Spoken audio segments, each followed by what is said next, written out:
quero agradecer pela oportunidade de nós estarmos aqui. É muito bom estar com vocês, meus irmãos, e todos os mais que presentes fazem composição desse grupo que estão aqui esta noite. Agradecer ao Bispo Iraldo, apóstolo Edivaldo, todos os componentes que aqui minha retaguarda se encontram, todos os parceiros que estão presentes, dado ao convite que fizemos, nosso querido amigo Eliel Rezende, presidente do TSC da cidade de Louveira, os demais amigos, o vereador Ciro Negrete da cidade de Tupéva, ali também Cruz está aí, Jorge Sanches está aí. Muito obrigado, nossos amigos, nossos companheiros do TSC que estão aqui, o Diego e o Bruno que estão aqui. Muito obrigado por estarem aqui esta noite. O tema que nós vamos falar aqui esta noite, nós vamos comentar um pouquinho acerca do relacionamento entre religião e política. E quando nós trabalhamos o assunto religião, nós devemos expressar o que os religiosos falam acerca da política, é o mais óbvio. E como nós somos um grupo religioso, né, meus irmãos, nós temos teólogos, ou seja, pensadores cristãos, que debruçaram o seu tempo e também todo o seu cognitivo para trabalhar acerca desse assunto. Então eu quero usar aqui hoje 3 breves teóricos para nós falarmos. Eu quero usar o teórico mais expressivo da Reforma, dando o passo inicial na mesma, Lutero. Quero usar depois o grande reformador das partes baixas, Calvino. E depois quero usar um reformador mais social, chamado Wesley, tá bom? Então, eu quero trabalhar aqui esta noite o aspecto do pensamento dos 3, para que nós possamos aqui situar um pouquinho nossa situação política dentro do contexto religião, certo? A questão que eu quero elencar para vocês hoje, primeiro, é quando nós falamos acerca da expressão eleições. Eleições é muito difícil hoje nós comentarmos, dado ao fato da política estar em desmérito, descrédito no nosso país, por ela ser um tanto corrompida, dado ao fato de nós termos dentro do nosso bojo político uma cultura ibérica que é cheia de vícios, desde o Brasil colonial trazido até os dias de hoje. Isso vai ser explicado por Gilberto Frey no Casa Grande Senzala, e também pelo Sérgio Buarque de Holanda no capítulo 5 do livro Raízes do Brasil. Ele vai explicar que, dado ao fato do brasileiro ser um homem cordial, ou seja, um homem que trabalha apenas pelos sentidos empíricos do seu sentimento, da sua experiência com o outro, ele assim vai se entregar às emoções. É uma fala muito fácil para exemplificar e explicar isso. É o fato de que nós vemos que o brasileiro ele tem facilidade de abreviar o nome das pessoas. Você pega uma pessoa que chama Sérgio, você conhece ela 5 minutos, e como brasileiro você está chamando ela de Serginho. Ao ponto mais fácil de nós entendemos que na colonização brasileira, Santa Teresa de An, né, que é uma santa francesa, ela vem ao Brasil e ela se torna Santa Teresinha.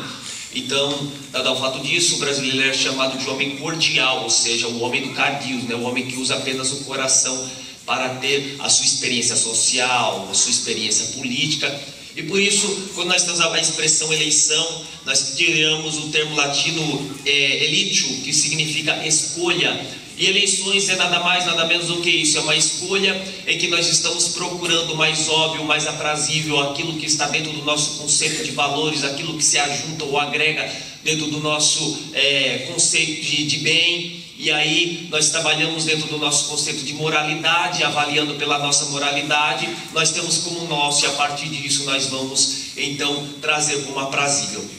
A palavra eleição, ela também dá a ideia de escolher, ou então como se fosse um método de seletividade.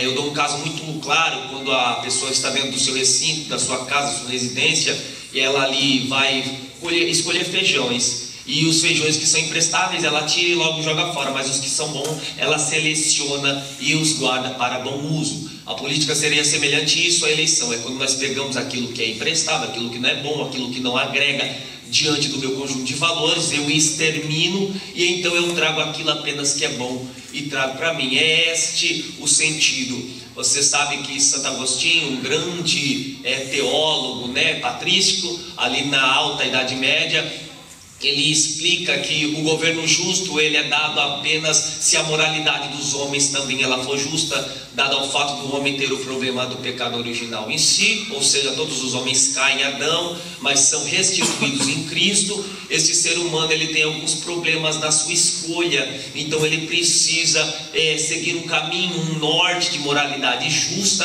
para que possa ajustar esta celeuma que ele tem na sua natureza, que não lhe permite escolher de forma certa, e a única forma de escolher certo seria Cristo, o caminho, e assim ele vai eleger. Então, quando nós temos o termo eleições, nós vemos que ele tem dois termos, ele usa o ex, né, no latim, que é uma coisa como se fosse fora, ou retirar, e ele vem no segunda parte, que é legere, que é escolher o fruto de uma planta ou ler algo. Então, no termo mais original, eleições, seria a mesma coisa de colher um fruto que está pronto numa árvore, ou seria como fazer uma boa leitura de uma carta e dizer a partir de agora esse texto é bom, esse texto é louvável, esse texto é aprazível. Então, eleições é isso, é você olhar dentro do fruto social e você perceber com seu olhar clínico, com seu olhar analítico, aquilo que é bom para você, aquilo que está bom para a colheita, ou então você ler a vida da pessoa, os projetos da pessoa, as atitudes da pessoa, e mediante isso você dizer certo, esse texto é bom, esse texto é prazível, esse texto passa pelos meus critérios de avaliação. Quando nós temos a palavra voto, a expressão voto, ela pode ser uma expressão também religiosa, lembrando aos senhores que dentro principalmente da parte católica romana e da parte clerical monástica, nós temos alguns votos que o religioso faz a Deus, voto de castidade, não é? Voto de pobreza, mas nós cristãos protestantes ou evangélicos, no caso da grande massa brasileira, nós fazemos voto de intimidade, nós fazemos um voto de fidelidade, nós prometemos a Deus ser fiel a Ele, nós prometemos servir a Ele, nós prometemos conjuntar a nossa vida dEle, condonar os nossos valores ao dEle, e assim nós temos uma única pessoa com Ele. Então o voto é semelhante a isso, é quando você usa a sua pessoa e liga-se com outra pessoa, ao ponto de vocês se tornarem uma em identidade social, e a partir daquele momento ela é sua representação política, e a partir daquele momento ela é seu braço político, e a partir daquele momento ela é sua ação e emprego dentro da sociedade. Então é bem isso que nós devemos entender, que está dentro do critério da expressão voto. Eu dou o meu voto àquele que eu quero ligar a minha imagem a ele. Sabemos, senhores, que nós temos casos muito exemplares de pessoas que ignoram o voto e acham que o voto é apenas um ato de tirar o seu conforto, de sair do seu ócio no dia do domingo e você ir a uma urna sem propósito, sem porquê, e apenas digitar alguns números. Pelo contrário, a partir daquele momento você também está fazendo prática do seu exercício cristão, porque o seu exercício cristão é cultuar a Deus em todas as partículas da sua existência, em todos os fatos da sua vida real, e a partir disso você presta cultos a Deus, o culto a Deus que é prestado 24 horas por dia, segundo expressava João Calvino, não é? E dentro do calvinismo nós temos a ideia mais clara disso, de que o culto é prestado integralmente, desde a hora que você dorme, desde a hora que você acorda, o seu corpo não para de cultuar a Deus. Portanto, votar também seria um culto a Deus, votar também seria para a glória de Deus, votar também seria uma forma de você agradar a Deus, e através do seu voto você faz com que Deus se alegre, e você também haja concernente o que Deus bem deseja em favor da sua história.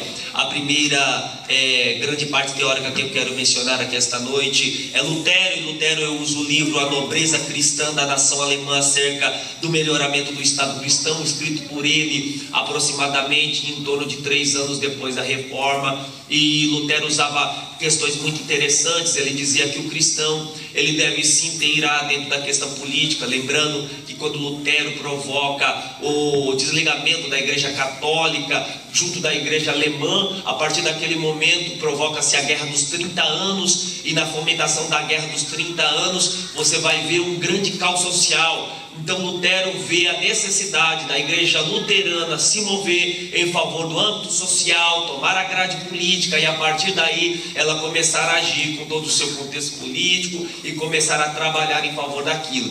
Lutero também apresentava que Deus não é apenas o Senhor da igreja, Deus não é apenas o Senhor dos céus, como também sim, Deus é o Senhor de todo mundo, e sendo o Senhor de todo mundo, seu povo também tem que ter participação para a glória de Deus em todos os departamentos e todas as áreas da existência humana. Lutero também acreditava que existe um certo receio, ou seja, uma certa repulsa do cristão quando concernente o fato é política, dado ao fato de na época de Lutero haver monarquia. Então Lutero dizia que é repugnante o cristão ser chamado de ser apolítico. O Lutero não aceitava que o cristão ele se isentasse da razão política. Ele deveria estar na política, ele deveria participar da política, e ele participando da política cada vez se tornava mais justo.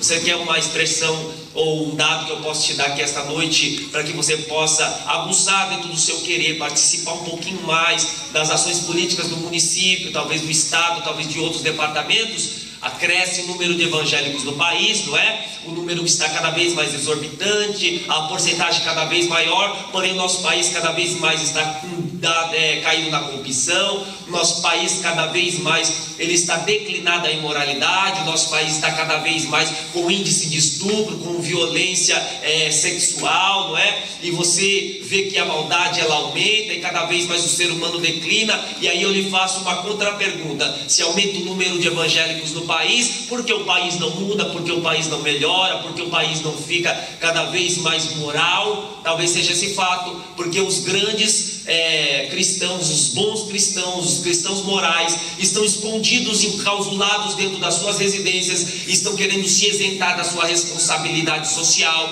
e dado esse fato nós não temos uma melhora no nosso país. Avivamento, na sua expressão mais radical, seria devolver a vida àquilo que está morto, e um ato profético que você poderia realizar é melhorar o ambiente da sua casa, é preservar a criação que Deus fez. Tem gente que prega sobre a criação e sobre o Deus maravilhoso, mas destrói a criação que Deus fez, e aí está chutando sua pregação, está quebrando sua pregação, e fica aí em desmérito tudo que você coloca por via oral. Então nesta noite seria interessante nós atentarmos para este fato: se cresce o número, por que não melhora-se o país? Talvez porque nós estejamos se isentando dessa responsabilidade. É por isso que nós precisamos de representantes justos, honestos e com a mesma convicção que nós temos, cristãos. O segundo teórico que eu quero usar é Calvino.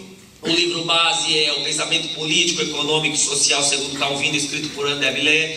E ele diz que a partir desta ideia Calvino entende que é necessário a ideia de um Estado, né? E nós sabemos que nós, na democracia moderna, nós temos a ideia do Estado, principalmente nós que somos neoliberais, que temos livre mercado, não é? E trabalhamos também com a ideia de câmbio, indústria, uma economia de trânsito, e cada vez mais segundo o artigo 6º, o Estado ele tem que dar as garantias de educação, saúde, segurança, e mediante isso você não precisa gastar o seu salário com isso. Então o Estado te isenta disso. Então Calvino achava louvável haver um Estado que cuidava de algumas particularidades do ser humano, e nas outras ele guardaria todo o seu recurso agariado através do seu trabalho, e mediante isso ele poderia fazer uso pessoal e também poderia investir no reino dos céus. E não apenas isso, Calvino também dizia que todo cristão deve participar dentro do quadro da existência em todos os departamentos. Bom fosse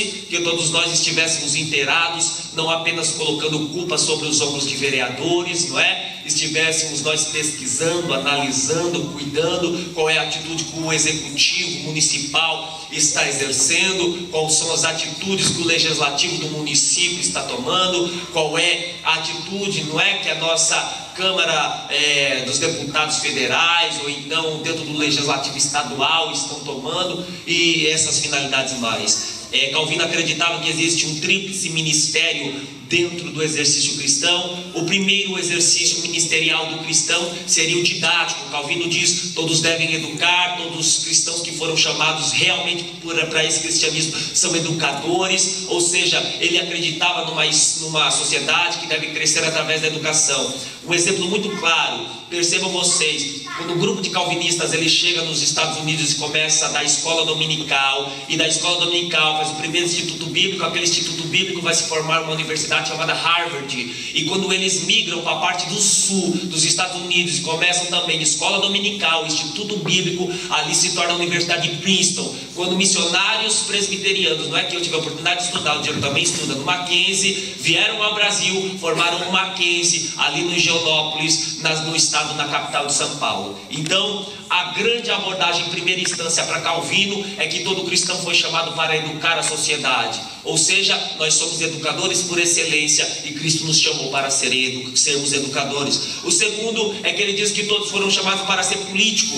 E político aqui ele usa a ideia de Aristóteles, não é? O animal político. E qual é a ideia do animal político em Aristóteles? Que este ser humano foi feito para viver em grupos. E se nós vivemos em grupos, natural é que cada um ele tem um papel fundamental dentro desse grupo. E percebam, quando eu falo de grupo, eu falo de conjunto. E quando eu falo de conjunto, eu posso usar o meu corpo como exemplo. Corpo sem cabeça não consegue enxergar, não consegue pensar. Corpo sem coração não bombeia o sangue e também não se mantém aquecido. Corpo sem braço não consegue gesticular através das mãos. Corpo sem perna não anda. Então é isso que nós devemos entender como animais políticos. Cada um tem que fazer o seu papel. E talvez estas celeumas, estas brechas que nós temos dentro dos departamentos públicos do exercício político social, seja porque nós talvez vamos nos colocar em primeira pessoa do singular, não estamos cumprindo o nosso papel e por isso a sociedade tem sofrido. Então que nós possamos sair daqui esta noite para exercer nossa função política. O terceiro papel de Calvino é o social, e Calvino dizia que todo cristão foi chamado para ser social. E depois eu vou entrar em choque com uma fala muito pregada dentro do cristianismo pós-moderno, ou seja, o cristianismo neopentecostal, ou então o cristianismo de segunda onda no Brasil, o pentecostalismo a partir do Brasil para Cristo, 1950 até 1970, que vai dizer que nós não somos do mundo e por isso não devemos nos envolver com o mundo. Calvino dizia diferente. Calvino dizia: nós moramos no mundo, nós devemos mudar o mundo, nós devemos trabalhar pelo mundo e nós devemos acrescentar cada vez para o mundo. Me diga uma coisa: quem tem regras mais valorosas do que o cristão para modificar a sociedade, para educar os outros, para ir atrás dos viciados entorpecentes, daqueles que são à margem da sociedade, desprivilegiados sociais, os grupos minoritários que às vezes estão defendidos por movimentos de esquerdas que nem sabem o que estão argumentando, estão apenas fazendo revolução segundo o conceito de Marx. Então é isso que nós devemos saber, de forma a dialogar, a conversar e a mudar. Nós temos a forma mais certa e mais corrigiva para mudar o traço social que nós temos nos dias de hoje. John Wesley, para finalizar, seria o último teórico que nós podemos usar. E Wesley usa, eu vou usar o livro O Evangelho de Cristo, não que é o Evangelho de Wesley, segundo um grande pensador metodista da Universidade Metodista, Duncan Riley. E Duncan Riley dizia que o metodismo ele veio como uma proposta de um cristianismo que esqueceu do ser social e apenas se preocupava com o ser religioso. Já percebeu que algumas vezes nós estamos tão enclausurados dentro de templos que esquecemos o que está lá fora? E algumas vezes também, falando de tempo e de espaço, estamos tão corridos na nossa jornada, no nosso itinerário, no nosso dia a dia, no nosso cotidiano, que esquecemos outras partes que temos ao nosso redor, os nossos vizinhos, nossos parentes, não é? E às vezes algumas outras questões vão sendo deixadas para trás, como a família e outros departamentos, mas isso é mais uma questão pastoral. Wesley dizia: o Evangelho de Cristo não conhece religião que não seja social, e não conhece santidade que não seja social. Me diga uma coisa: para que recebemos religião, se religião vem religar o homem a Deus? Então essa religião, ela vem para religar o homem que está quebrado, que está caído a Deus, não a igreja. A igreja não precisa de religião. Quem precisa de religião é aquele que está vitimado pelo pecado e não se achegou a Deus ainda. Sim ou não? E quem precisa de santidade? Se nós já estamos santificados pelo Espírito Santo em ato progressivo, segundo diz Wesley, não é? Quem precisa de santidade? O mundo que está sem santidade. Então Wesley está dizendo: religião é para o mundo. É por isso que Tiago talvez diz que a verdadeira religião seja ajudar órfãos e viúvas, dado a este fato, que quem precisa de religião, quem precisa ser religado a Deus, são os que não chegaram a Deus, não viram a Deus, não conheceram a Deus, não é? E quem precisa de santidade? Os que não chegaram à santidade, aqueles que ainda estão na prática e vitimação do pecado, o que é chamado de corrupção, segundo Santo Agostinho. Então Wesley defende a participação do cristão na ação das estatais e nos departamentos públicos. Ele acreditava, segundo, pode colocar em paralelo a República de Platão, que os mais inteligentes, os mais preparados deveriam exercer as funções no Estado e também as funções no departamento público. E ele também defendia um cristianismo de diálogo, sendo aberto a conversas, ou seja, ele dizia: o direito do cristão cessa quando começa o direito do outro. Isso é uma frase de Wesley. Ele dizia que o cristianismo que sabe conversar é um cristianismo que cresce, é um cristianismo forte, é um cristianismo compreensível. Porque, irmãos, me diga uma coisa: se a regra deste cristianismo é amar o outro, então nós devemos entender que a maior forma de amar, primeiro, é saber ouvir. E quando você ouve e compreende, você faz menos julgamento, você fala menos mal, e a partir desse momento você entende. Para finalizar, sabemos que a nossa reforma protestante, ela foi um ato de começar uma revolução, ou seja, para reformar aquilo que estava errado. Então, nesses últimos dias, que o nosso país tem sido vitimado por um governo corrupto, que tem infelizmente defraudado alguns dos senhores, que tem sido infelizmente resultado final desta causa, tem perdido seu emprego, a sua estabilidade econômica, não tem conseguido se manter, que você possa exercitar nesta eleição como um culto a Deus, o seu momento de voto, como eu diria Spinoza, na política teológica, que nós precisamos de um ponto potencial para nos mover, e esse ponto potencial que nos move chama Deus, ou Espírito Santo, na fala mais fácil. Então, que você possa exercitar o seu voto como um culto a Deus, sabendo que comemos e bebemos para a sua glória, e tudo que façamos também façamos para a sua glória. Então, essa é a minha fala para você. Espero que eu possa ter esclarecido algumas questões, espero que eu possa ter ajudado você, porque é isso que nós temos que entender. No ato de escolha, nas eleições, nós estamos para votar, e voto é colher os frutos que estão maduros, ou ler uma carta, que esta carta terá um conteúdo louvável. Está certo? Muito obrigado, boa noite a todos. Muito obrigado, bispo, muito obrigado, apóstolo.